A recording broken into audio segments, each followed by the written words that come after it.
Kahjuks peab tõdema, et kõige kaitsetumad Eesti ühiskonnas on vanurid, seda eriti üksikvanurid ja puudega inimesed. Eeltoodu oligi üheks põhjuseks, mis ajendas fraktsiooni Jõhvi meie kodu liikmeid osutama vanuritele päevakohast abi, kinkides Jõhvi hooldekeskuse elanikele televiisori. Fraktsiooni meie kodu liikme Jelena Bezvaditskaja arvamusel tuleb vanurite probleemidega arvestada, sest nemad on oma elu elanud meie nimel ja väärivad austust, tuge ning reaalset abi.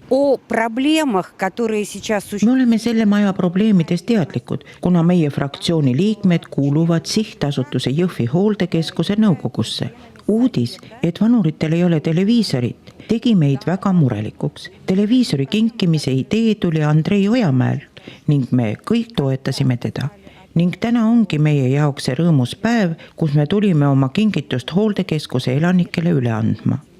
Jelena Bezvaditskaja lisas, et austus vanurite vastu on inimeste tähtis moraali omadus.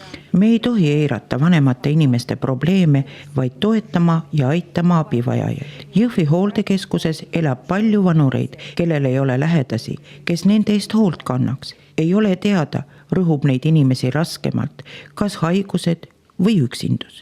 Praegu elab hooldekeskuses 65 inimest. Hooldekodude elanikele rõõmu kinkimiseks ei ole vaja erilist andi, piisab vaid sellest, kui me igaüks sooviksime siiralt teha vanurite elu helgemaks. Siis on ka vanadus neile rõõmuks.